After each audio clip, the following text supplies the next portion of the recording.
À l'image de Jean-Pierre Pernaut qui avait annoncé être atteint d'un cancer de la prostate, Elisabeth Quint a souhaité lever le voile sur son combat contre la cécité. En 2019, CIST à travers son récit personnel, intitulé La nuit se lève, que la journaliste avait révélé être atteinte d'un double glaucome qui lui fait perdre progressivement la vue. Si elle était ensuite devenue discrète sur le sujet, CIST dans les colonnes du Parisien qu'elle s'est confiée en toute transparence. Elle s'est notamment remémoré sa réaction après le diagnostic. J'ai eu peur, car je savais qu'il s'agissait d'une maladie évolutive et grave. J'avais à peine 40 ans, apprendre que j'allais perdre la vue a été un coup sur la tronche.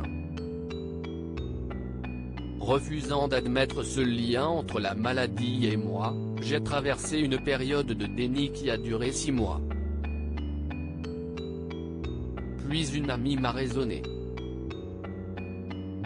J'ai arrêté de faire l'autruche et pris rendez-vous chez un ophtalmo, a expliqué Elisabeth Quint. Amoureuse de l'art sous toutes ses formes, la journaliste a alors développé de nombreuses peurs.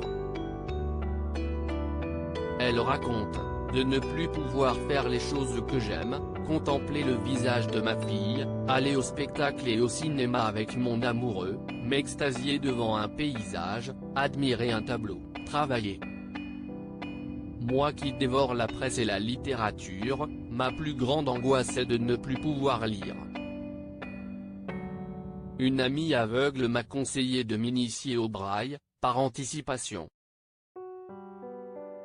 Mais, je ne le fais pas, par superstition et parce que je ne suis pas encore à ce stade. En 2018, Elisabeth Quint avait subi une opération au laser afin de soulager et faire baisser la tension dans l'œil. Depuis, une véritable routine s'est installée. Chaque jour, je m'administre matin et soir un cocktail de collyre. Le hic, ce sont les effets secondaires, nausées, maux de tête, essoufflement, insomnie, démangeaisons oculaires et rougeurs.